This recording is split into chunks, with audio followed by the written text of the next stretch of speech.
participer. Et après, vous pourrez lui poser l'ensemble des questions que vous souhaitez. Donc pour la mise en place des questions, on n'entend pas. Est-ce que c'est un peu mieux comme ça? Voilà. Donc les questions, on va faire la salle, Facebook, etc. pour que tout le monde puisse, autant les personnes qui sont présentes que les personnes qui sont sur le live, puissent participer et puissent poser leurs questions comme réponse. Voilà, tout simplement. Je laisse la parole. Merci à tous encore. Bonsoir. Avant tout, je tiens à vous remercier d'être venu ce soir. En ce qui me concerne, c'était une décision très importante que j'ai dû prendre, car c'est la première fois que je m'autorise de me présenter médiatiquement. Alors c'est clair que j'imagine que vous avez beaucoup de questions, tout à fait légitimes, et j'y répondrai à toutes. Aujourd'hui, je crois que la transparence est indispensable, et c'est la raison pour laquelle je suis là ce soir. En ce qui me concerne, je tenais quand même, avant toute chose, à vous dire que je n'ai jamais été aussi fier d'être un Français. Car aujourd'hui, vous, le peuple, a su imposer à notre gouvernement, sous le poids de vos revendications, un monopole total. Vous êtes, à l'heure actuelle, en contrôle total et vous avez réussi, en quelques semaines, à monopoliser l'attention nationale et internationale. En ce qui me concerne, pourquoi je suis là ce soir? Et j'ai appris que beaucoup de gilets jaunes se posent beaucoup de questions. Beaucoup de gens sont très suspicieux, ont très peur. Un homme qui se présente aujourd'hui, qui n'a jamais fait partie de quoi que ce soit comme média, et qui vient, et qui dit « je peux vous aider ». Alors ce que je vais faire, je vais vous expliquer comment tout a démarré. Je vais vous donner aussi un historique en ce qui me concerne, d'où je viens, ce que je fais, et pourquoi je suis là ce soir. Une fois de plus, la transparence est obligatoire, aussi bien en ce qui me concerne qu'en ce qui vous concerne. On est là uniquement pour faire équipe et non pas pour créer des conflits supplémentaires. Comment tout a commencé? Premièrement, vous avez commencé le premier samedi 17 novembre et à travers Presilia, je pense, oui, c'est je ne ça, connais pas, c'est ça. Elle avait créé un petit réseau et 24 000 abonnés se sont passés très rapidement. À ce moment-là, moi je suivais ça d'assez près et la structure qui est derrière moi m'avait indiqué c'est un mouvement à suivre qui peut être très intéressant car il apparaît que cette dame répond vraiment à un appel immédiat et c'est tout à fait vrai, l'essence. En très peu de jours, on est passé de 24 000 signatures à pratiquement 100 000. Et là, on a eu une réunion, et je vous dirai avec qui, bien évidemment. Et il s'est avéré que ce qui se passait à travers vos revendications était très proche des miennes. Alors, très proche des miennes, ça veut dire quoi? Est-ce que je suis un homme politique? Ou est-ce que j'utilise les gilets jaunes à des fins personnelles? Loin de là. Je ne suis pas syndiqué. Je suis un homme qui a créé en 2001 un réseau de consultants auprès de gouvernements étrangers. Voilà. On a fait appel à moi en me demandant si je pouvais aider à l'époque un pays à restructurer son organisme financier, y compris à développer en particulier le tourisme. J'ai accepté car, premièrement, se faire inviter par un gouvernement en tant que consultant c'est pas tous les jours. Et deuxièmement, en ce qui me concerne, j'avais un agenda personnel. Et je vais vous dire mon agenda personnel. Il s'avère que mon agenda personnel se rapproche très proche du vôtre. Depuis 2001 jusqu'au 31 décembre 2015, nous avons été consultants de 3 pays étrangers, dont un particulièrement sensible avec la France. À ce titre, j'ai eu l'opportunité et l'occasion d'aider et d'organiser certaines structures en dehors des frontières de notre pays qui m'ont permis très rapidement d'apprendre comment les rouages du gouvernement se faisaient, en particulier en dehors des frontières. C'est très intéressant car je pense que tout le monde se doute qu'il existe un gouvernement, l'Élysée, Matignon, mais sachez qu'il existe un monde parallèle. Un monde très parallèle. Je le qualifierais peut-être de gouvernement officieux, mais malgré tout, qui détiendrait peut-être certains rouages et certaines réponses à un gouvernement officiel. Je fais appel à votre intelligence. Je ne peux pas ce soir, comme vous pouvez vous en douter, étant sous le sceau de la plus haute confidentialité, révéler certaines transactions qui ont été faites, mais pour faciliter ma légitimité devant vous, j'ai décidé à 2 de vos représentants, je pense que vous êtes au courant, je les ai fait venir à la villa. J'ai une résidence à Nice, je suis niçois. D'ailleurs, à ce propos, c'est une villa que j'ai rachetée parce qu'elle avait été vendue à des étrangers, et en tant que niçois, je voulais revenir à mes racines. Et j'ai fait venir vos 2 représentants il y a 48 heures, 2-3 jours. Et j'ai voulu jouer carte sur table. Je n'avais pas d'autre choix. Étant donné que j'étais venu à vous, en vous disant je peux vous aider, de par les éléments que j'ai et la structure que je représente, c'est très vague. On peut aider des gens d'une minute à l'autre, alors que ces gens ne vous connaissent pas. Donc il a fallu que je joue une transparence totale. Et croyez-moi, en ce qui me concerne, c'est une décision vitale dans ma vie privée et dans ma vie professionnelle. Je prends bien évidemment des risques, mais vous en prenez aussi. Malheureusement, et j'aurais une pensée très forte pour les 4 victimes, qui ne sont plus là aujourd'hui, qui ont payé en quelque sorte le prix très fort pour, on peut l'appeler cette révolution, mais une révolution qui en vaut la peine. Parce qu'aujourd'hui, le délire, je le qualifierais ainsi, gouvernemental qui me dirige, doit s'arrêter. La raison pour laquelle je suis venu à vous et vous dire je peux vous aider, c'est que je peux le faire. Bien évidemment, avant et surtout, je veux éliminer tout ce que vous pouvez avoir en arrière-pensée.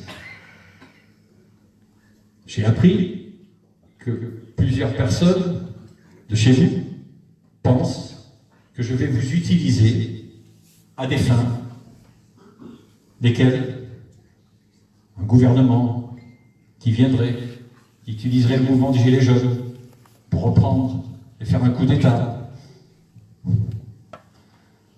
Pourquoi ce monsieur va venir nous aider sans attendre rien en retour? Bizarre, trop beau pour être vrai. Et croyez-moi, vous avez entièrement raison à cette minute de vous poser ces questions. Car effectivement, ça peut paraître bizarre. Mais ça ne l'est pas. Dans des moments d'histoire, il existe des gens qui prennent des responsabilités à titre privé et qui décident de faire en sorte qu'il y ait un changement. Vous, en premier lieu. vous avez été dans les rues. Vous, en premier lieu, vous avez été les personnes qui ont su imposer à cette minute une loi martiale. Je sais que vous avez en main la France, et sachez que vous avez littéralement dans vos mains le futur de la France. C'est vous. Et je veux que vous en ayez pleine conscience. Vous êtes aujourd'hui en mesure de reprendre ce gouvernement.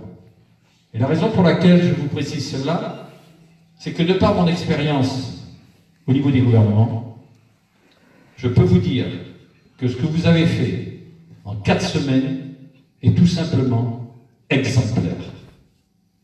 Et je vous en remercie, et moi-même, je suis très fier de faire partie et de me joindre à votre mouvement.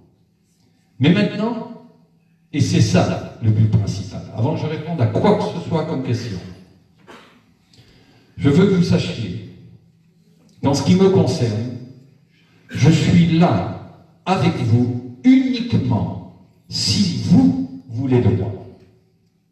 Et je reste très clair là-dessus. J'ai un agenda personnel qui est celui de ma famille. J'ai passé maintenant 18 ans à diriger derrière les coulisses plusieurs gouvernements. Je suis en mesure et je connais ce qui se passe. Vos revendications peuvent être appliquées. Et non pas sous un moratoire de 3-6 mois. Ça, c'est vous emmener en bateau, tout simplement. Sachez qu'il y a possibilité, dans l'immédiat, de faire accepter au gouvernement 1. Le prix de l'essence. 2. Le prix du fioul. 3. Plus de nourriture à partir du 15 de chaque mois. Ces revendications que vous avez sont très vastes, mais elles peuvent être toutes mises sous un programme qui serait à court, moyen et long terme. Vous avez la puissance de frappe. J'ai la puissance d'action. Mais maintenant, ce sera à vous, et uniquement à vous, à décider si oui, vous pouvez me faire confiance ou non. Je fais appel à votre conscience, je fais appel à votre devoir en tant que citoyen de la France. Si maintenant, vous pensez que je suis là, parce que je prépare quelque chose derrière votre dos, que je vous utilise à des fins personnelles, le débat s'arrêtera là, et je m'engage aujourd'hui que vous ne me reverrez jamais plus au niveau des Gilets jaunes. Donc c'est à vous de décider et de choisir. Une chose est certaine, vous allez devoir vous organiser. Sans organisation, vous n'y arriverez pas. Pourquoi? Parce qu'on va utiliser ce manque de structure pour vous affaiblir. Et croyez-moi, je sais de ce dont je parle.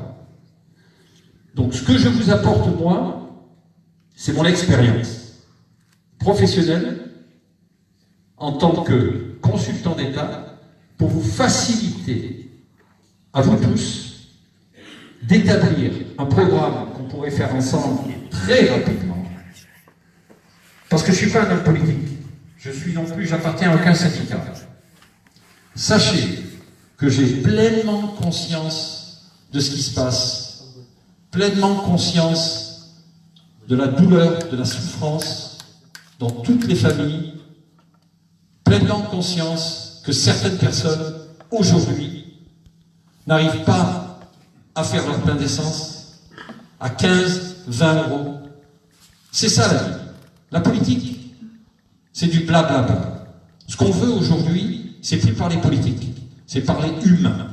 Humain, c'est quoi? Pouvoir aller à son travail et retourner, sans payer ce qui est demandé à la pompe. Humain, c'est quoi? Pouvoir se chauffer quand il fait froid. Humain, c'est quoi? Pouvoir manger jusqu'à la fin du mois. En France, et croyez-moi, je sais ce dont je parle, nous sommes un des pays les plus riches. Le seul souci qui existe, c'est que cette structure étatique, depuis des années, met certaines priorités à l'extérieur de nos frontières et non pas à l'intérieur de notre pays. Et là, il y a le problème. Faut-il encore savoir les rouages et connaître comment ça se passe? Alors, bien évidemment, nous ne voulons pas le conflit. On veut s'unir. On veut inclure. Au même titre que je veux vous aider, je veux aider le gouvernement français aujourd'hui. Pour qu'ils comprennent qu'on n'est plus là à s'asseoir et à parler politique et à vous faire des longs discours en vous faisant des promesses qui n'arriveront jamais. Croyez-moi, on est bien à l'Élysée, on est bien à Matignon. Ils ont chaud et ils mangent bien. Donc, en quelque sorte, c'est un peu une revanche personnelle. Un devoir personnel que je me suis imposé. Un sort de peut-être rendre des comptes sur des structures existantes et qui sont quelque part financées par l'argent des contribuables.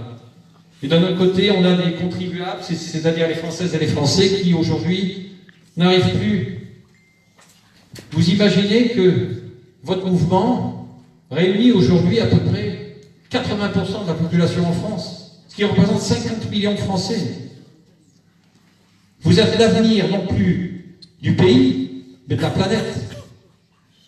Vous êtes les porte-parole, non pas uniquement des Gilets jaunes, vous êtes les porte-parole de tous ceux qui souffrent sur notre planète. Parce que si vous arrivez à vos fins à travers ce mouvement, la France deviendra un pays phare. Donc, quelque part, vous participez à un meilleur monde, pas uniquement à l'intérieur de vos frontières, mais il faut commencer chez vous.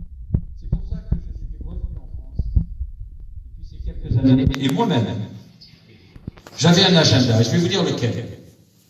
Je comptais, en fin d'année 2019, de me présenter médiatiquement et expliquer qui je suis et pourquoi je le fais. Alors bien évidemment, pas tout le monde peut se permettre de demander 15 minutes en live sur TF1 au journal de 20h, à moins que vous ayez quelque chose de concret à montrer. J'ai plus que quelque chose de concret à montrer. J'ai rendu compte. Alors, j'apprécie, j'entends, montre-le. Sachez que ces éléments ont été montrés par deux de vos représentants, et vous imaginez bien qu'aujourd'hui, bon, par vos amis, par ceux qui sont avec vous, référents. Mais maintenant, vous pensez bien que si je venais aujourd'hui à vous montrer certains documents sensibles, à 7 minutes, je peux arrêter maintenant, et c'est à ce moment-là plus nécessaire même d'aller de l'avant. Ce que j'essaie de dire... Pardon? Ah, mon nom est Philippe Argillier. Alors je vous dis de suite, je viens d'une famille niçoise, Argillier, plus que niçoise, d'ailleurs mon papa, le commandant Argillier, voilà, c'était mon papa.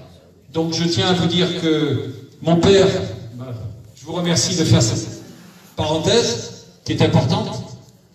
Ceux qui ont connu mon père étaient le président des Forces françaises libres, il a été le plus jeune lieutenant à rejoindre la France.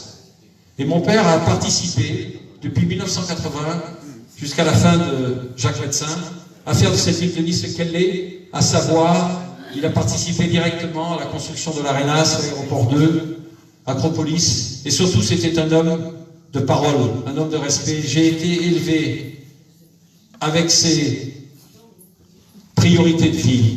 Donc mon papa, le commandant Argillier, c'était tout à fait normal que moi je revienne à Nice, que je rachète la villa qui avait été vendue. D'ailleurs, Jacques Perrin a fait un carrefour fabuleux, fait le carrefour du commandant Argillier sur Cimier. Donc voilà d'où je viens. Maintenant, à un moment, il va falloir qu'une confiance s'établisse. Montrer les documents, certains l'ont vu, d'autres ne l'ont pas vu. Comment pouvoir expliquer ce qui va se passer dans le futur alors que le présent c'est ce qui est priorité. Moi, ce que je propose, et c'est à vous d'en décider, je propose dans les jours qui viennent que je puisse m'entretenir avec vos référents, vos représentants, peu importe, les gens à qui vous faites confiance. Pas Jonathan. Vous faites confiance à personne? Mais avec tout ce qui s'est passé, non, on fait confiance à Alors, personne. Vous avez choisi la pire personne. Pardon? Vous avez choisi la pire personne pour dire que c'est notre représentant, parce que Jonathan, il n'est pas représentant de personne. Alors moi, je vais vous répondre. Je vais vous répondre. Il y a 6 jours, je ne connaissais personne. J'insiste, il y a 6 jours, je ne connaissais personne. Je voulais m'approcher des Gilets jaunes. Comment faire? J'avais 3 options. 1, de vous rejoindre sur un péage, arrêter mon véhicule et vous dire voilà, je suis monsieur Argilier, je vais vous aider et j'ai la réponse à vos revendications. Vous m'auriez dit, très bien, mets ton gilet et viens boire une bière et continue avec nous jusqu'à 3 heures du matin. Parce que en défarfelu, on en a vu, mais toi, tu es alors le roi. Option 2, j'arrivais plus officiellement. Parce que j'en ai la qualité et je peux le faire. À ce moment-là, le véhicule aurait été incendié. Pire, on aurait dû partir, mais alors en courant, parce qu'on n'avait même plus de véhicule. 3. La seule qui me restait, à savoir, prendre une de mes personnes de confiance et je lui ai dit, je dois rentrer en contact avec les Gilets jaunes. Va à un péage et demande à rencontrer un responsable. Ce monsieur est parti. Il était 10h30 du soir, est allé au péage, je crois, de Rivera, Saint-Isidore. À ce moment-là, il a dit, est-ce que je peux parler à quelqu'un? Alors une dame qui s'appelle Mathilde, fort sympathique d'ailleurs, qui est venue à mon domicile, et lui a dit, qui vous êtes? Il a dit, écoutez, je suis un monsieur qui représente un monsieur. On peut imaginer, dans le contexte actuel, un monsieur qui représente un monsieur. Mathilde a eu l'intelligence d'aller plus loin, et apparemment, ce monsieur qui me représentait m'a dit qu'il y a un gilet jaune, 1m93, costaud, qui est venu s'imposer, et Mathilde a dit, non, attends. Tu n'es pas un représentant du gilet jaune, ce monsieur a à dire quelque chose, moi je veux bien dire. Je vous dis ce qu'il s'est dit. Attends. Je vous dis ce qu'il s'est dit. Je ne fais que répéter ce qui s'est dit au retour de sa mission. C'est pas moi qui dis ça. Donc, à ce moment-là, Mathilde dit, il y a un jeune homme qui s'appelle Lucas. Ce serait bien qu'il écoute. Non. Lucas est venu. Lucas s'est imposé. Parce que Lucas est bien. Lucas, vous voyez, Mathilde, j'ai bien fait. Vous voyez comme quoi les retours de mission et les retours de ce qu'on dit changent. La transparence, c'est vous qui avez raison, c'est vous qui étiez sur place. Là, Lucas est parti voir Jonathan pour. Ok. Donc, Mathilde prend la suite. Lucas est allé chercher Jonathan. Et à ce moment-là, Jonathan et Lucas et Mathilde ont écouté ce que mon missionnaire avait à leur dire. Alors, ce qu'il avait à leur dire, c'était très simple. Imaginez dans le contexte des Gilets jaunes. Un monsieur important veut vous voir et vous aider. Il y avait 2 solutions. Soit de prendre ça à un délire, ou alors à trop de bière, ou trop de quoi, ou alors de dire, bah, tiens, pourquoi pas, on va voir ce qu'il en est. Et ces 3 personnes que je ne connaissais pas il y a 1 semaine, c'est-à-dire Mathilde, Lucas et Jonathan, j'ai décidé de les faire venir à mon domicile privé, non pas dans un restaurant, non pas dans une salle que je louais. Je les ai fait venir dans la villa où j'habite, qui est assignée. J'ai ouvert les portes et je les ai reçus. On s'est assis, on a parlé pendant 2 heures, je leur ai expliqué ce qu'il en était, et je les ai laissé décider si oui ou non il y avait une validité dans ce que je disais, et si effectivement ils faisaient confiance à la véracité de mes propos. Apparemment, ils ont décidé, à ce moment-là, d'aller un peu plus loin et de contacter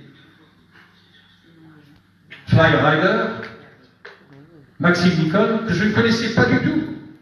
Je savais, bien évidemment, je le connaissais de par le travail efficace qu'il fait à travers ses réseaux, mais bien évidemment, je ne le connaissais pas personnellement.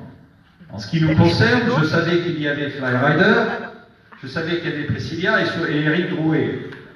Mais chaque jour, des nouveaux groupes, des nouveaux représentants, référents, certains montent des partis politiques, dont un qui est continuellement sur toutes les chaînes de télévision, donc se présente comme porte-parole des Gilets jaunes. Mais en définitive, les Gilets jaunes n'ont pas vraiment besoin de porte-parole, car les revendications des Gilets jaunes ce sont les porte-parole des revendications. Mais maintenant, bien évidemment, il faut à un moment qu'on puisse en parler et en discuter. Vous avez porté 65 millions rue du Faubourg Saint-Honoré d'individus pour parler à Macron. C'est pas possible. C'est pas possible. Donc, je parle, on rentre en contact avec Maxime, et je décide. Je dis à Maxime, venez, je vous prends un billet d'avion, vous venez. Maxime a été au départ très prudent. Il a dit non, je ne viens pas. D'abord, je veux que deux de ces... Ah, je vous connais pas, moi. Excusez-moi le terme, référent. Quelqu'un de vous utilise. Ils sont comme nous. Gilets jaunes. Citoyens Non mais, français. citoyens. C'est pareil. La seule raison que... S'il vous plaît. Ouais, je suis d'accord avec toi, mais c'est Gilets jaunes. Mais il est quand même important des fois de dire des noms et des prénoms parce que ça permet aussi de localiser qui est le gilet jaune. bah, je vais pas dire membre du parti français. Je vous explique l'historique. Laissez-moi vous dire comment je suis arrivé ici. Allez-y. S'il vous plaît, Parce que on est là pour écouter. On est là aujourd'hui pour écouter une personne. On l'écoute et ensuite on posera nos questions, s'il vous plaît. Ouais, merci. Oui, mais on va à la fin. C'est bon, mais moi. D'accord. Allez-y. je continue. Respectez un peu le monsieur, il se présente. Respectez-le un peu. Un minimum. Même si vous pensez autre chose, respectez monsieur, laissez-le. Après, vous pensez ce que vous voulez. Et si vous pensez cette autre chose, je compte sur vous de jouer la transparence comme moi je fais avec vous. Car c'est un échange que je demande. Sinon, rien ne peut se faire. J'en viens avec Maxime. Donc Maxime dit ses conditions. Les conditions sont très simples. Je peux peut-être descendre, peut-être, si ces deux gilets jaunes viennent d'abord à Paris, pour 2 heures. On fait juste l'aller-retour.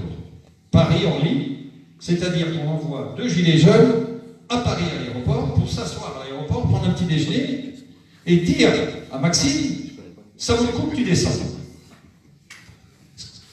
La condition de Maxime, on envoie les 2 gilets jaunes, Maxime était à 7h30 à Paris, ils prennent un petit déjeuner ensemble, et Maxime, à ce moment-là, d'après les informations que j'avais, si j'ai tort, Maxime, vous le dites, était que s'il ne l'avait pas, s'il ne ressentait pas ce besoin, et après les informations que ces 2 gilets jaunes lui auraient données, de descendre, il ne serait pas descendu sur la Côte d'Azur.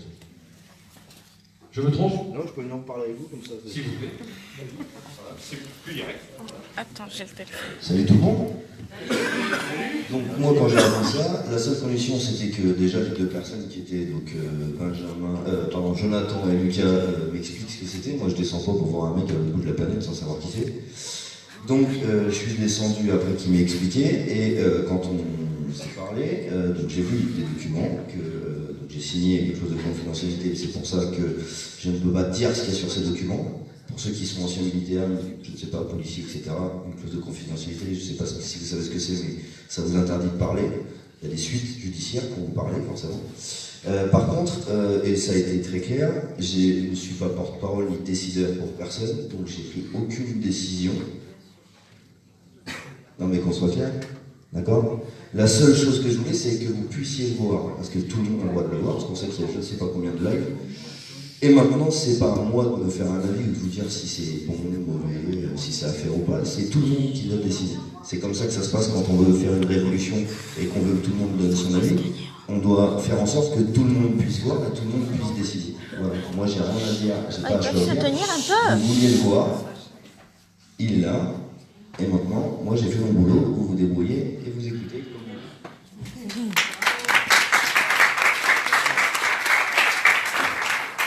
C'est exactement ce qu'il avait fait. Il est venu, il a signé sa clause de confidentialité, et moi-même. Alors sachez que si Maxime a pris la responsabilité de signer sa clause de confidentialité, en échange, moi, j'ai pris une lourde responsabilité de montrer ces documents à Maxime et Jonathan, bien évidemment. Ce sont les deux qui ont signé les documents. S'il vous plaît, pardonnez mon impatience, mais venez-en au fait. Mais non. Mais si t'es pas content, tu sors. Non mais excusez-moi, stop. Vous voulez pas avoir un peu de respect, sérieux? Stop là. Je vais lui répondre. Franchement. Qui a dit venez-en au fait? Non mais attendez. Je vais vous répondre. Je vais vous répondre. Vous me dites... T'as été levé où chez les cochons? S'il vous plaît, hop, pour répondre, c'est bon. Excusez-moi 2 secondes. J'ai pas traversé la moitié de la France. Et vous n'avez pas tous fait je sais pas combien de kilomètres pour faire une bataille comme ça. D'accord? Donc, juste une chose. Moi, je vais vous montrer comment ça se passe dans ma vie. Je vais vous montrer, c'est très simple. Qui est pour attendre jusqu'à la fin et écouter jusqu'à la fin? Les autres se dégagent. Voilà. Donc ça s'appelle la démocratie, c'est à l'unanimité, comme la plupart des gens. Merci Maxime. Merci Maxime.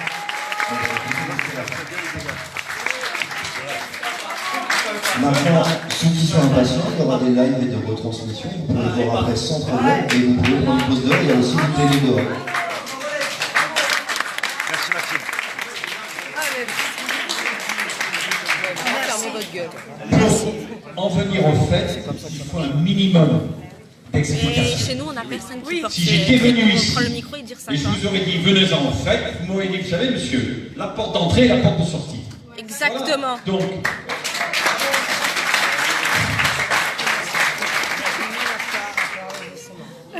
revenons et terminons sur cet échange avec Maxime et Jonathan. Donc ils voient les documents, et à ce moment-là, document à côté, je leur explique que le but pour moi n'est pas de vous représenter, n'est pas de vous utiliser, c'est simplement à vous de décider. Il fallait, pour que je puisse prendre la parole ce soir, que j'ai le courage de faire ce que je ne suis pas supposé faire, à savoir prendre des gens, deux Français, qui n'ont pas un statut ni diplomatique, ni étatique, et de les mettre à cette minute sur un siège d'un chef d'État. J'ai fait ce choix, et j'en ai pris les responsabilités. Croyez-moi, c'est pas vous qui allez avoir un retour. Si un jour il y a un retour, c'est moi. Donc je veux que vous en preniez pleine conscience. Ce qui prouve aujourd'hui ma légitimité vis-à-vis de vous. J'aurais pu comprendre que si j'étais venu vous voir et que je vous aurais parlé de documents ou que je peux vous aider, ça aurait été n'importe quoi. Je comprends aussi votre peur. Je comprends que vous êtes suspicieux. Je comprends qui je suis. Il y a une semaine, vous n'avez jamais entendu parler de moi. Aujourd'hui, j'arrive et je dis, je peux vous aider. Mieux encore, je peux, non pas probablement, mais vous faciliter certaines revendications à mettre en œuvre immédiatement. Pourquoi? Parce que premièrement, grâce à ce que vous avez fait dans les rues, on va passer ensuite à une autre discussion qui sera une discussion à ce moment-là, d'État, en disant nous avons un problème, les revendications des Françaises et des Français sont tout à fait légitimes, apparemment l'exécutif ne l'entend pas. Monsieur Macron, que nous connaissons très bien, non pas en tant que président, mais de par ses occupations professionnelles chez Rothschild. À ce moment-là, c'est un autre dialogue qui va se faire. Parce que quand vous avez en face quelqu'un qui connaît les rouages de la République en dehors des frontières, c'est un autre discours qui se tient. Tout en mettant en priorité les revendications, mais sachez que c'est un échange. Comment peut-on obtenir quelque chose pour obtenir cela? Comment peut-on acheter cette maison si on n'a pas les fonds? On va d'abord à la banque, on fait un prêt et puis on achète. En définitive, moi je propose d'être ce tremplin, ce pont. Moi-même, je n'ai aucune, pas une seule revendication autre que les vôtres. Pas une. Toutes vos revendications sont les mêmes, sans exception.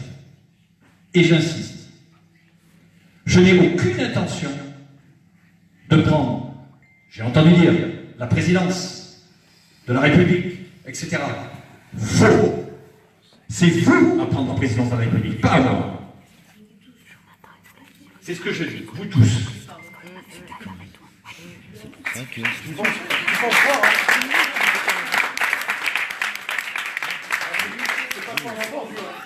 C'est pas ce qu'on a entendu. Et c'est pour ça que j'attendais ce soir. Bien sûr. Alors moi je vais vous dire ce que vous avez entendu. Que je suis là pour prendre la présidence de la République. Qu'il y a un 4x4 noir sur Nice avec un monsieur qui montre aussi des faux documents. Il y a un monsieur aussi qui fait appel à ses chakras, qui se réveille d'une minute à l'autre et qui dit il est le mal. Il y a aussi d'autres qui disent, alors moi je vais vous dire, on peut dire, on fabule, mais en attendant, qui se retrouve face à la pompe? Qui a son frigidaire vide? Qui ne peut pas se chauffer? Alors aujourd'hui, c'est à vous de décider. C'est une histoire. C'est même plus de la. C'est pas de la politique. C'est uniquement de la confiance.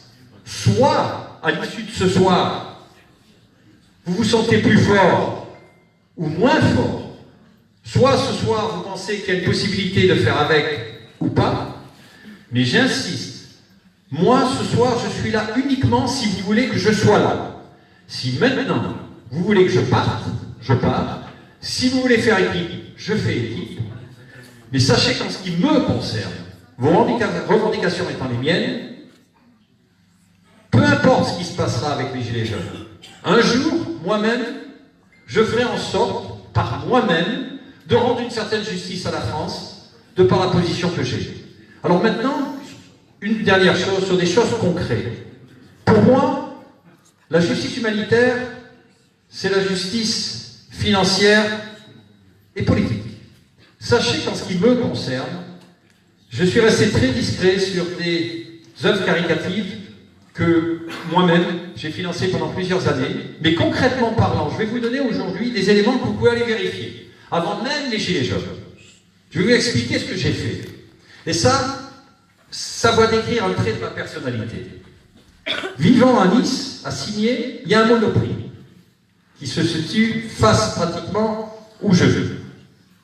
19h30, car j'adore aller à Monoprix, j'adore faire mes commissions, malgré ma logistique, j'adore passer avec les trucs automatiques où vous faites bling bling. Personnellement, j'adore faire ça. Et j'étais 19h30, je voulais m'acheter un croissant. Et j'ai le croissant devant moi et je propose de le racheter et la caissière me dit je ne peux pas vous le vendre parce qu'on a fermé.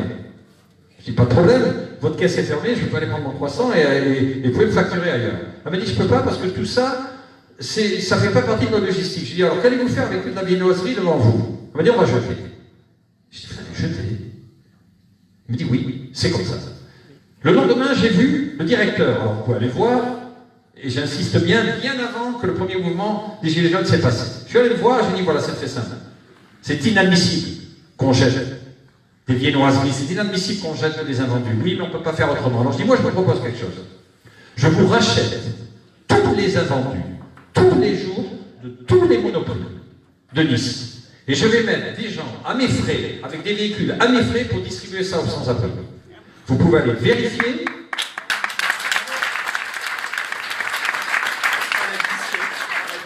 Et Et je vous invite à aller voir le directeur de Monoprix Lissimier et lui demander si ça, c'est un bâton ou pas, ou si je raconte n'importe quoi. Je vous demande de le faire. Bravo pour ce que vous faites. Bonsoir, c'est moi qui pose la question, la fouteuse de merde. Juste un truc, c'est qu'en fait, il nous est venu à... S'il vous plaît. Donc en fait, nous sommes un petit groupe nous sommes un petit groupe qui essayons de motiver le plus possible tout le monde, et je pense que tout le monde d'entre vous fait pareil, la plupart. Donc bravo pour tout ce que vous faites. S'il nous est venu à l'idée, par hasard comme ça, que vous pouviez prétendre à la présidence, c'est parce que la personne en qui vous avez donné votre confiance, pour vos documents si top secret, c'est lui qui nous a mis cette idée en tête. Oui, je vais ça aussi. Je vais répondre.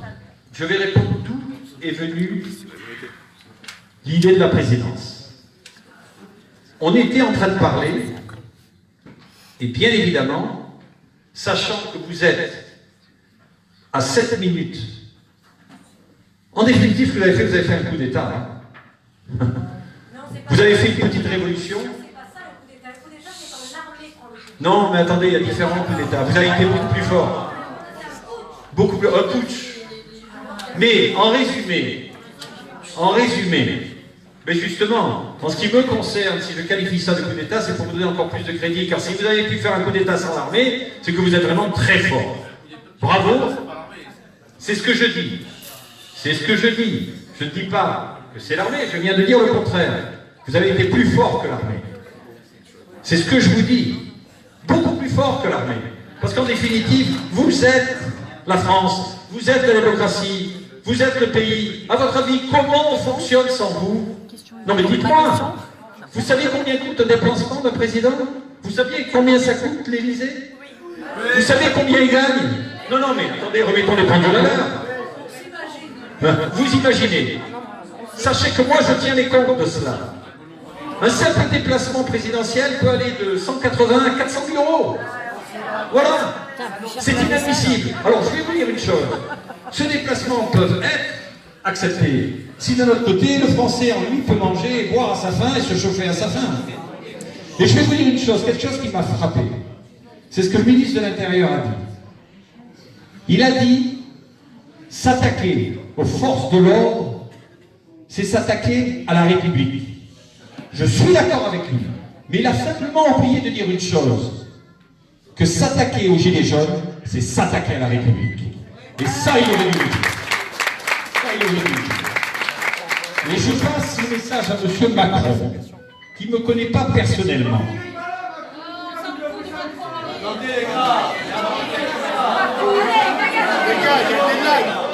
Je vais vous dire une chose, monsieur. Vous dites que M. Macron n'est pas là, mais je peux vous dire une chose, qu'à 7 minutes, M. Macron est en train d'écouter à la virgule près ce que je dis, y compris Édouard Philippe et tout le monde. Ça, je peux vous le garantir. C'est pour ça que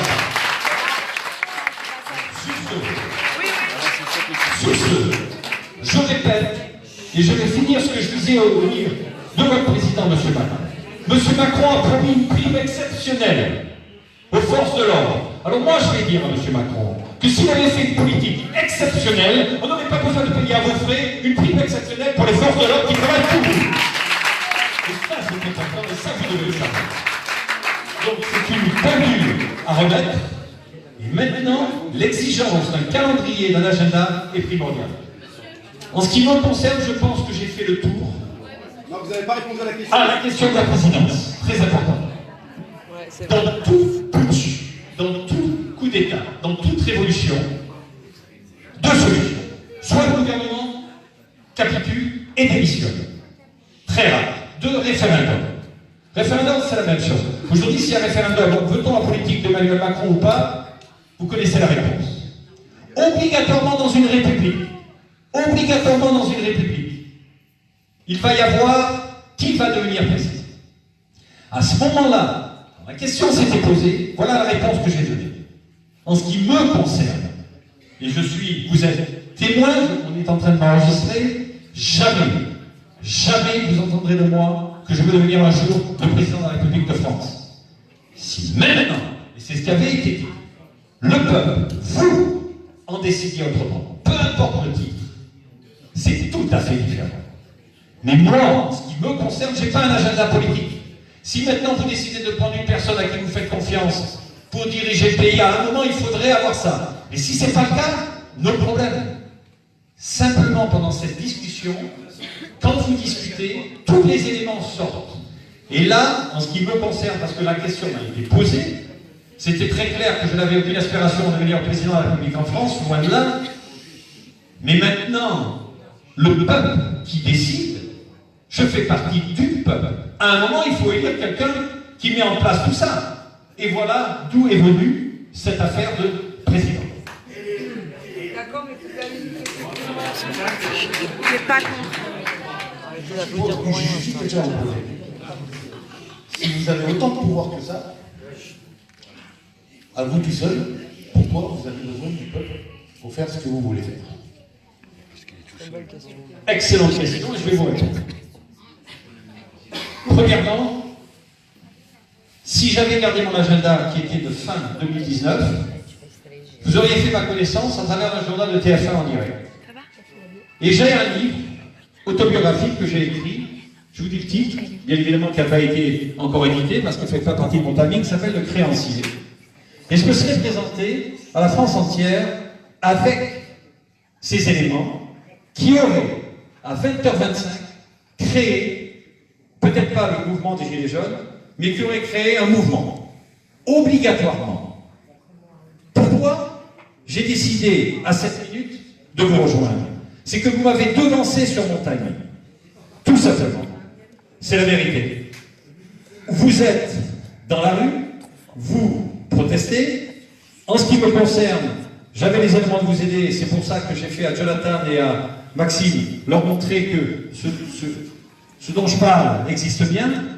Voilà pourquoi. Alors, si maintenant on refuse de s'associer, c'est une question de timing. Dans la vie, tout ce qui se fait, c'est une question de timing. Vous êtes, vous, aujourd'hui en mesure, et vous l'avez fait, et vous l'avez prouvé. Vous n'aviez pas eu besoin de mes documents, loin de là. Mes documents, peut-être, on n'en parlera jamais plus, c'est fini, c'est enterré. Simplement, si vous avez un homme d'expérience qui peut vous aider à peaufiner un programme que vous peaufinez, une fois de plus, c'est pas à moi à le faire. Je suis pas un homme politique, c'est pas à moi, c'est vous qui décidez de faire équipe ou pas. Vous décidez de pas faire équipe, on oublie. Et pour répondre à votre question, donc c'était une question de timing. Pourquoi moi, aujourd'hui, j'allais attendre un an alors que vous, pratiquement, étiez là en train de faire mes revendications qui étaient les vôtres? Alors je me suis dit, étant donné que ça devient un peu chaotique, et il y a eu malheureusement des morts, etc., je me suis dit, bon, je vais me présenter et je vais leur demander s'ils veulent mon aide, c'est tout. Mais si vous ne voulez pas mon aide, il n'y a aucun souci. Comment vous n'entendrez jamais parler de moi. Je vous le garantis. Qu'est-ce que vous nous proposez alors? Non, attends, je pense qu'on est déjà Si, aujourd'hui, le peuple veut le contrôle de l'État. Le peuple, si on veut se débarrasser de la 5e République, on veut passer à une 6e République avec... Je m'explique. Si on veut se débarrasser de cette République et avoir un contrôle total de l'État, c'est-à-dire un référendum populaire avec toutes les lois qui doivent être votées avec ce référendum par le peuple, est-ce que vous avez les moyens de nous aider à faire ça? Vous avez la réponse, c'est la raison pour laquelle je suis là. Non, on n'a pas la réponse. La réponse, c'est ma présence ici. Si je n'avais pas la force de frappe pour pouvoir faire face, Oui, vous serez pas faire là. face, je reprends ce que j'ai dit. Ce sera à eux à faire face à la réalité. C'est-à-dire, il y a des revendications aujourd'hui qui ont été émises. Elles ont été entendues, mais rien ne s'est fait. Ce que moi j'apporte, c'est une pression supplémentaire pour leur faire comprendre qu'aujourd'hui, il n'y a pas de sortie de secours. Il n'y en a pas. C'est très simple. Vous savez, ça tiendra, ce sera très court. Hein. Ce sera la dernière chance. Je dis bien dernière chance. Mais la seule différence que cette fois-ci, ils auront un homme d'État en face. un homme d'État du peuple, un homme d'État des Gilets jaunes, qui va leur parler leur langage et peut-être même qui va leur expliquer certains rouages dont ils ne sont même pas au courant et que peut-être ils ne voudraient pas que d'autres personnes soient au courant. Donc on établit une certaine force et c'est ça qu'il faut pour pouvoir concrètement vous retrouver dans quelques semaines avec l'essence au prix que vous voulez, avec de la nourriture dans vos frigidaires et avec du chauffage. C'est aussi simple que ça. Parce que sinon, ce qui va se passer, et j'insiste, laissez-moi finir, c'est qu'il faut éviter, c'est la violence. Et malheureusement, cette violence se fait tous les samedis. Si on peut éviter ça, faisons. Ça donne pas envie de se battre, je te jure. Chacun, je passe avec le micro. C'est bon, je passe avec le micro. Elle a levé la main. Donc moi j'ai une question. Est-ce que vous pouvez être respectueux, s'il vous plaît, de ce monsieur qui est venu pour nous parler? Ça serait sympa, merci. Donc, juste une question. Quels sont vos intérêts? Et ne me dites pas qu'il n'y en a pas derrière. Vous avez au moins, c'est sûr et certain, un intérêt personnel. Nickel. Je vais vous dire, si j'ai un intérêt personnel, je quitte maintenant. C'est aussi simple que ça. J'en ai aucun. Ce sont les vôtres. Vous savez, comme vous êtes assis, moi je suis debout là. Vos revendications sont les miennes. J'ai la possibilité de vous aider. Vous ne croyez pas? Je pars. C'est aussi simple que ça. Non, on fait... Non, mais j'insiste. Parce que je veux que vous sachiez une chose. Non, je veux que vous sachiez... Non, attendez. Je vais vous dire un truc. Ça fait 50 ans pour certains dans la salle qu'ils attendent que tout change. Ça fait depuis le 17 novembre qu'on commence à faire changer des choses. Et vous allez me dire que 30 minutes, c'est trop long.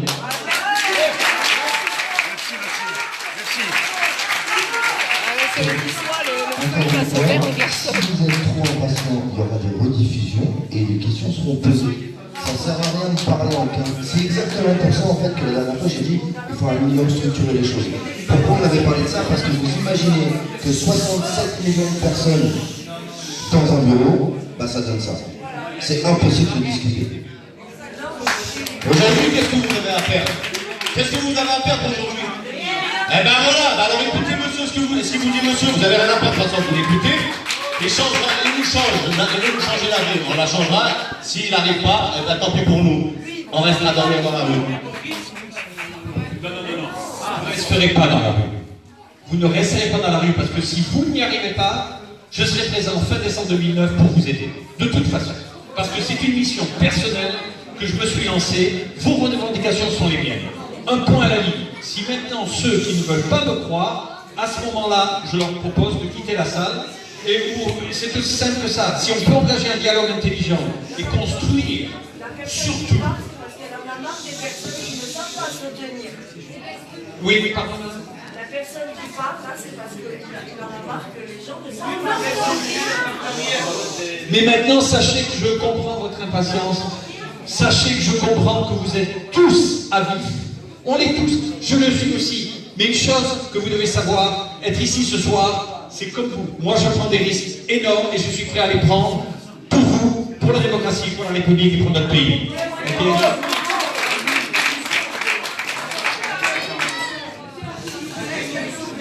Est-ce qu'on peut dire des choses? Vous êtes là, donc ça vous posez vos questions au micro. Et on pourra... Non, on ne peut pas passer au micro parce que ça ne va pas capter. Je vous pose la question. Voilà. Voilà, mettez-vous au silencieux et posez vos questions. Oh là là. Moi, ça me désespère. Ils méritent de rester dans leur merde. Le pauvre monsieur, j'ai honte. Allez, vas-y. S'il vous plaît, 2 petites secondes. On ne peut pas déplacer le micro parce que ça ne va pas capter. C'est pour ça les personnes qui ont des questions que vous mettez au fil indien. À tour de rôle, vous venez, vous posez chacun vos questions. Merci.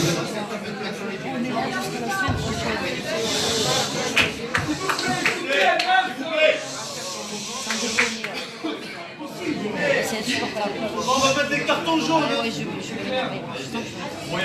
Vas-y, Céline. Je vais faire mon hystérique. Oh, mais sérieux. S'il vous plaît, alors les valeurs qu'on prône tous, ce serait bien qu'on se les applique. Ouais, merci. Voilà. On a un devoir d'exemplarité. ce serait bien qu'on le mette en application. Et voilà, la première. Par rapport aux intérêts personnels, c'est vrai que, étant donné ce que les politiques en font, on a tendance à en voir un gros mot. Je pense qu'on a tous des intérêts personnels. Le premier, c'est de vivre mieux, celui-là, on a tous. Et ça nous touche individuellement. On se bat ensemble pour la même chose. Donc oui, moi j'ai un intérêt personnel, j'en ai même plusieurs, c'est vivre mieux, que mes enfants aient un meilleur avenir, et que la France puisse lever la tête, avoir la tête haute. Et je pense qu'on a tous les mêmes.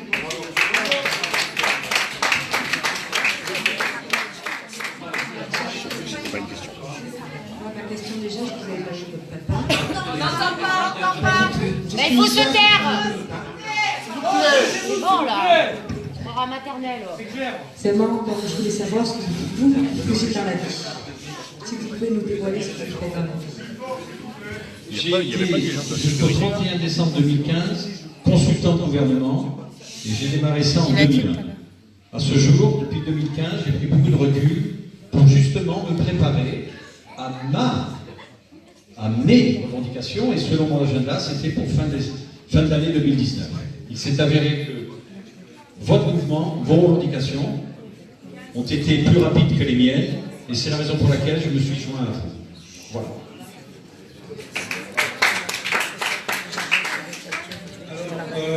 En toute honnêteté, moi, les abbés Pierre, j'y crois pas trop. Il y en a un par siècle et malheureusement, il est mort il y a pas longtemps.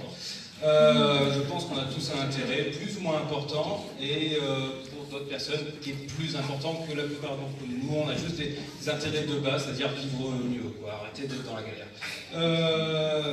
Ce qui a fait que jusqu'à aujourd'hui, justement, le mouvement a marché depuis 3 semaines et qu'on a réussi à faire des choses que nos pères n'ont pas réussi depuis 20 ans, c'est qu'on fonctionne sur un mode horizontal. C'est-à-dire qu'on est tous au même grade. Il n'y a pas de personnes qui sont au-dessus. Et c'est ça qui fait que justement, ils n'arrivent pas à nous contrôler. C'est parce qu'il n'y a pas de, entre guillemets, chefs, de responsables qui peuvent démonter, qui peuvent pervertir. Et du coup, vu que ça marche, pourquoi est-ce qu'on changerait ? Exactement. Je vous pose une question. Je vous pose une question. Vu que ça marche, apparemment ça ne marche pas du tout. Hein. Le gouvernement vous a fait une promesse. Ah oui, non, mais attendez. Quand ça marche, il faut mettre l'essence la semaine prochaine à 1 € et quelques, il faut faire le microphone. Alors ce que je dis, oui, ça a marché ce que vous avez fait. Mais au niveau du gouvernement, ça n'a pas vraiment fonctionné parce qu'ils n'ont pas fait appel à vos revendications.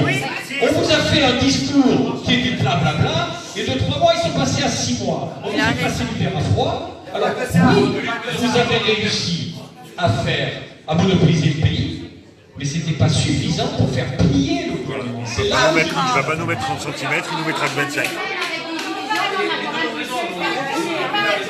Si vous m'avez écouté au départ, j'ai tenu à vous dire que si vous avez écouté mon discours de début, quand je me suis adressé à vous en premier, je vous ai dit que j'étais fier d'être français aujourd'hui grâce à vous, avec ce que vous avez fait.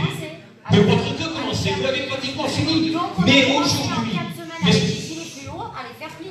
bien évidemment, mais malgré tout, ils n'ont pas, vous n'avez pas réussi. Ils n'ont pas plié. Ils ont commencé à reculer. C'est là. Qui c'est qui va reculer? Mais qu'est-ce qu'il y a? C'est là où je peux vous aider. Écoutez-moi bien. Si quelqu'un ici est mécanicien, moi je ne connais rien en mécanique, j'ai un problème avec ma voiture, je vais faire appel au mécanicien. On est d'accord? Ici c'est différent. On parle d'un État. Si quelqu'un a l'habitude de traiter avec la machine de l'État, qui est une machine dont vous n'avez pas accès, on vous a tenu à l'écart depuis toujours. Laissez parler les gens, là, monsieur.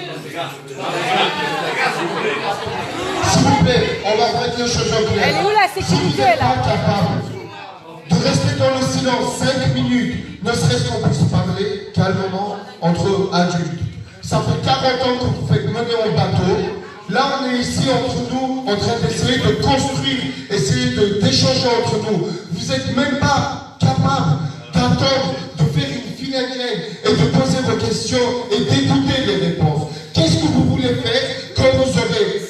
arrive, comme ce qui est arrivé, à gouverner ou comme ça. Là, c'était peut-être, je me suis mal exprimé, excusez-moi, juste un truc, s'il vous plaît, patientez, à tour de rôle, on part et on écoute les réponses, s'il vous plaît. Il peut le lâcher là. Mais là, il y a beaucoup de personnes qui viennent, elles ne veulent pas comprendre. S'il vous plaît, un peu de patience, un peu de patience. Alors je vais répondre à ce que monsieur m'a dit. Mettez-moi. Non. Mettez-moi le gilet jaune. Monsieur me demande pourquoi j'ai pas dit. Mettez-moi le gilet jaune. Vous savez, le gilet jaune, je l'ai dans mon cœur. Ok. Donc, mais voilà. Ok. Non, je vais répondre parce qu'il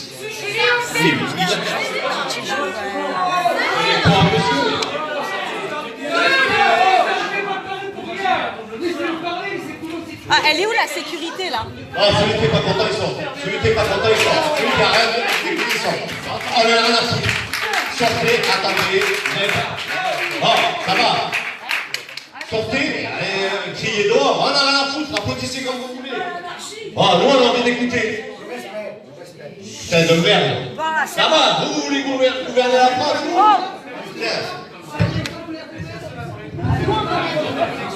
C'est la honte, c'est la honte.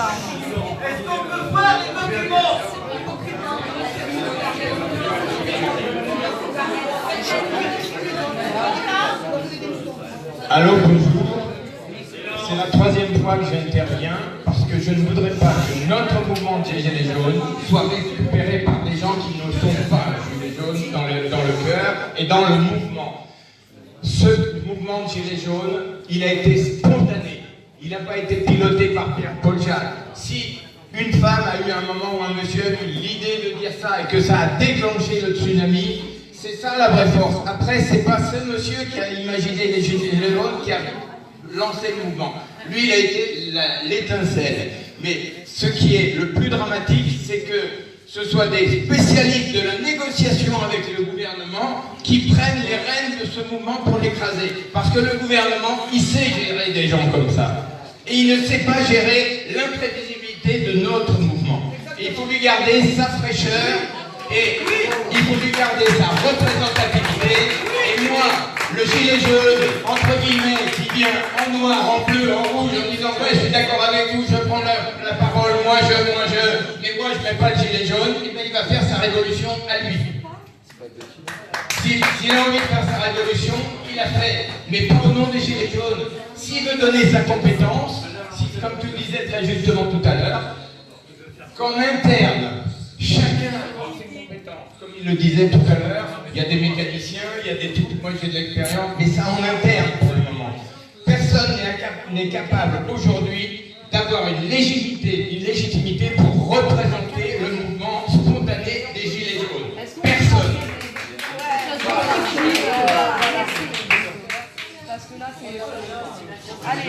Attendez, là je suis obligé de répondre à ce que monsieur a dit. Premièrement, monsieur m'a dit que j'étais un rigolo. Vous l'avez dit, quand vous m'avez approché en premier. Donc ça, un rigolo. Un rigolo? C'est ce qu'il a dit. Et je vais vous dire une chose, de votre côté, j'attends des excuses. Parce que vous n'avez pas à me traiter de rigolo ici, parce que je ne me serais jamais permis, moi, de vous traiter de rigolo. Excusez-moi. Excusez-moi. Alors, je vais reprendre le mot rigolo. Mais je risque d'être plus violent.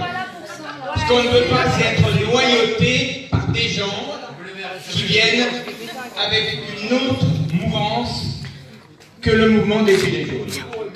Restons spontanés, et quand tout le monde connaîtra tout le monde, etc., au niveau de Nice, à ce moment-là, émergera peut-être quelqu'un qui dira bah, moi je peux faire ça, moi je peux faire ça, mais c'est pas toi qui vas dire arriver en disant moi je peux faire ça pour vous, élisez-moi si vous voulez, moi j'ai du pouvoir, on s'en fiche. Ok, Karim. Je vais quand même répondre. Essaie de choper Karim. Je n'ai jamais dit que je ne faisais quoi que ce soit. Depuis le départ, je vous ai dit c'est vous qui choisissez. À ce moment-là, si vous ne voulez pas de mon aide, je pars, c'est fini. Moi, ce que j'ai fait mon devoir personnel. Je voulais vous dire que je pouvais être là pour vous aider. Si maintenant, il y a cette volonté de ne pas accepter de l'aide parce que vous ne faites pas confiance, on arrête là. Mais sachez une chose, que dès le départ, je n'ai pas une seule revendication supplémentaire. Simplement, je fais l'exemple du mécanicien avec quelqu'un qui ne sait pas. Vous ne connaissez pas les rouages. C'est aussi simple que ça. Alors vous pouvez faire, et je vous admire, tous les samedis, ce que vous faites, mais à un moment, il faudra que le gouvernement plie à vos revendications. Et pour cela, si on peut rajouter maintenant, avec la force de frappe que vous avez, un système de pression étatique pour les pousser, cette fois-ci, à répondre à vos attentes, pourquoi ne pas prendre cette aide?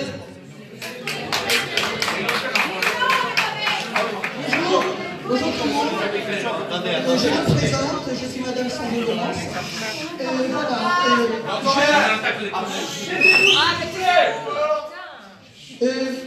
Je ne suis pas là pour douter de sa bienveillance ou bien ne pas croire du tout en sa bienveillance et à son humanisme, car comme vous, je ne le connais pas plus. Par contre, ce qui éveille en moi un peu de doute et de suspicion, c'est que ce monsieur nous parle des mêmes revendications que nous. Or, lui, il n'a pas un souci de frigo vide le 15. Ce monsieur n'a pas un problème pour remplir sa voiture. Ce monsieur nous dit qu'il habite à Signé. Ce monsieur nous dit, non, d'après ce qu'il est, on nous l'a fait passer pour un milliardaire. On nous l'a fait passer pour un milliardaire. C'est l'idée? Non, mais c'est bien qu'on l'entende en venant ici. Je m'excuse, j'ai le droit de terminer et ensuite vous prendrez le micro, monsieur. Car moi, ce que je ressens, j'ai été très souvent confronté à des personnes ressemblant à monsieur, mais je ne veux pas dire que ce monsieur-là est exactement, puisque je vous ai dit avant que je ne doute pas, mais je ne suis pas certaine non plus. J'ai le droit aussi, en ne connaissant pas une personne, de demander à attendre et à voir.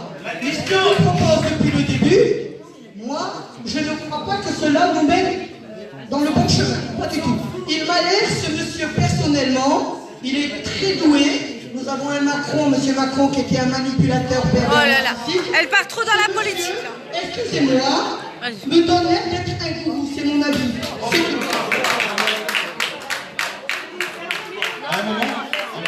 Attendez. Ah, madame, j'ai juste une question pour vous. Et Jonathan qui a payé la salle 600 €, c'est normal qu'il soit avec nous? Ah, c'est n'importe quoi ce que vous dites. C'est une honte. Je dis une chose. Je dis une chose. À un moment, ce monsieur vient. Moi, je doute de ce monsieur. Je ne sais pas ce qu'il va faire. Mais à un moment, quand on nous propose de nous aider à avancer dans notre mouvement, qu'avons-nous à perdre? Qu'avons-nous à perdre? Qu'avons-nous à perdre? À part aller encore dans la rue, à part aller encore de se battre, à part aller. Si monsieur nous dit qu'il peut nous aider dans l'immédiat pour arriver à nos fins, qu'avons-nous à perdre? C'est ça que je veux savoir. Je vais répondre à madame. Si monsieur est milliardaire, j'ai le frigo plein, monsieur a un jacuzzi dans sa chambre. Hein? Si, qu'est-ce qu'il fait ici? Mais qu'est-ce qu'il fait ici? Il est blindé. Il reste avec nous, on perd son temps. Nous avons des personnes qui vont pouvoir... Madame, je vous réponds. Mais partez! Madame. Mais je sais pas, ça ne convient pas ce qu'il dit. Madame, je vous parlez de son argent, mais Jonathan a loué 600 € la salle. Chut. Alors faut arrêter. Je vous manque pas de respect pour la tais-toi. Je te défends la paix. S'il vous plaît, je vais répondre à madame personnellement. Parce que là, vous n'avez pas parlé des Gilets jaunes. Là, vous avez parlé de votre nom comme. Et moi, je vais vous dire une chose. Vous n'avez pas le droit. Parce que je vais vous dire pourquoi, madame. Parce que je vous ai même dit, en début, il y a peut-être un quart d'heure, que je vous proposais même d'aller assigner, voir le directeur du Monoprix. Alors, je vais vous dire une chose, madame. Non, parce qu'on juge les gens sur leurs actions. Effectivement, je peux répondre. Ok, maman, il y a quelqu'un qui m'appelle. Attendez, parce que maintenant on n'est plus dans les Gilets jaunes, là vous me parlez à moi personnellement, à monsieur Philippe Argilier, papa de 2 enfants. Effectivement, j'ai une situation différente de la vôtre. Et c'est pour ça que j'en ai pris conscience. Et je vais vous dire, ma priorité, c'est justement de rendre. Et moi, je vais vous dire une chose. Avant les Gilets jaunes, comment puis-je aller, localement parlant, parce qu'on est local, hein, attendez, c'est les péages, mais moi, c'est les monoprix, où je demande de racheter tous les invendus. Donnez-moi une seule personne, milliardaire, pas milliardaire, qui se propose d'acheter tous les invendus de tous les monoprix, d'acheter 2 véhicules. Ah ben alors, montrez-moi. Alors, comment je fais?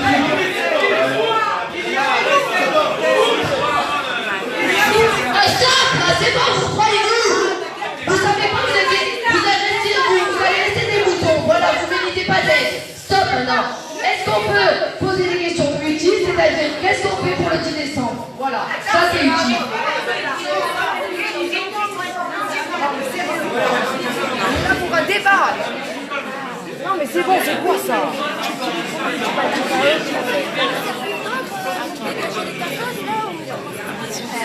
On peut parler des solutions plutôt que des problèmes. Non mais vas-y, chope-moi ton truc de sécurité, il sert à quoi là? Quoi? Mais on le laisse pas parler. Putain, mais sortez si vous êtes pas content. Putain, mais vous le laissez pas parler. On n'est pas ici pour entendre vous en train de faire un débat avec monsieur. On est tous ici. Putain, mais c'est grave. Parce que si chacun fait un débat avec monsieur, on ne s'en sort pas. On a dit, vous posez des questions, vous allez vous entendre. On gagne. S'il vous plaît, excusez-moi. S'il vous plaît. Il peut pas en faire sortir? Asseyez-vous tous, asseyez-vous tous. Oh, vous n'êtes pas capable de vous tenir, c'est quoi ça? Sérieux quoi, franchement, allô? Ok. Moi je réponds. Non mais si on l'écoutait déjà. Et tout ce qu'il faut savoir, c'est que ça fait 3 ou 4 semaines que les gens dorment dans la rue. Ça fait 3 ou 4 semaines que les gens dorment dans la rue. Ils sont fatigués, ils sont en route. Vous demandez, vous dites que vous pouvez nous aider, vous pouvez aider la France, vous pouvez aider Moi j'en ai pour défendre nos causes. Pourquoi vous ne le faites pas maintenant? Et qu'est-ce que vous attendez pour le faire? Et c'est quoi le but de tout ce qu'on fait aujourd'hui? Ça va nous aider mieux. Comment? Écoutez, si je suis là aujourd'hui, je le fais maintenant. Si j'ai pris la décision de venir vous parler, croyez-moi, en ce qui me concerne, dans ma réalité, pas la vôtre, je prends des risques énormes. Et je veux que vous en ayez conscience. Et je pèse le poids de mes mots. C'est la raison pour laquelle j'ai demandé à vos 2 personnes, pour valider qui je suis, ce que je fais, qu'il fallait qu'ils aient accès. Oh, vous ne pouvez pas le faire Donc sortir là? aujourd'hui, en étant là, c'est justement pour vous proposer de faire équipe avec vous. Uniquement si vous décidez de vouloir faire équipe avec moi. Si vous décidez aujourd'hui que vous n'avez pas besoin de moi, sachez une fois de plus que vous ne me reverrez jamais plus au niveau des Gilets jaunes. Jamais plus. Si par contre, vous voulez de mon aide, je suis là pour vous, car malgré tout, ça peut vous paraître bizarre, mais vos revendications sont les miennes. Et je vais vous dire pourquoi. Parce que je viens surtout d'une conviction personnelle et privée. Car en ce qui me concerne, rendre ce que j'ai reçu, qui est hors norme, c'est un devoir moral que je me suis lancé. Alors si maintenant, vous ne croyez pas qu'il existe des gens sur cette terre qui veulent faire du bien avec ce qu'ils ont, pas de problème, c'est votre décision. Mais non, on s'en fout, putain. Je signe, noir sur blanc, je m'engage vis-à-vis de vous que je n'ai aucun intérêt personnel. La preuve, c'est que si vous décidez de ne plus revoir ma tête, vous ne la reverrez plus. Je ne peux pas vous dire si vous décidez.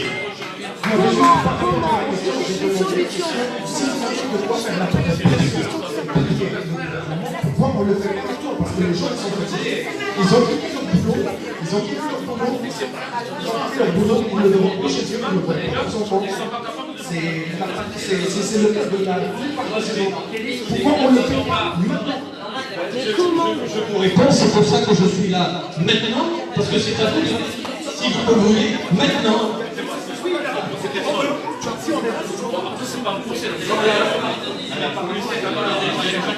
Je vais les sortir là.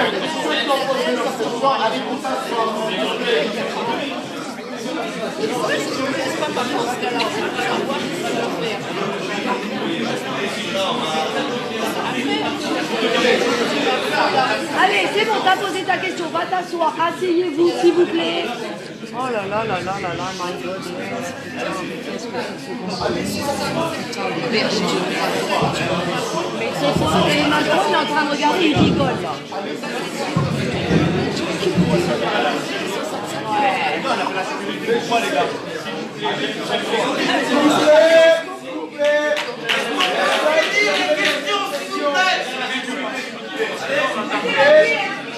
Madame qui aimerait poser une question, on s'entend pas. Désolé, j'ai plus de voix. S'il vous plaît, tout le monde se calme. Tout le monde prend sa place tranquillement. On s'écoute mutuellement, s'il vous plaît. Ah, Mathieu. On n'arrivera pas à avancer. Ouais, si mais toutes les 2 minutes. On n'arrivera pas à avancer. Si toutes les 2 minutes, on s'interrompt. Si toutes les 2 minutes, on ne s'écoute pas. Oh, mais du volume. Allez, Paquita. Voilà, bonsoir. Je m'appelle Paquita. Déjà, dans le premier temps, je vous remercie.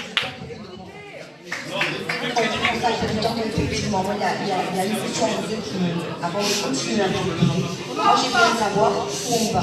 Qu'est-ce que vous proposez au but? Je vais vous expliquer moi ma vision.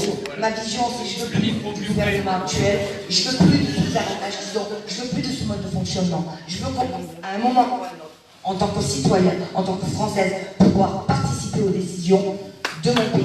Ça, pour moi, après, on va continuer à parler. Mais si votre objectif, si la direction que vous prenez, c'est celle-là, alors je vais continuer à vous écouter. Si c'est une autre direction, je vais m'en aller. Parce que pour moi, je ne veux plus jamais vivre ce que je vis aujourd'hui. Je ne veux plus de président, je ne veux plus de pouvoir, je ne veux plus être mangé.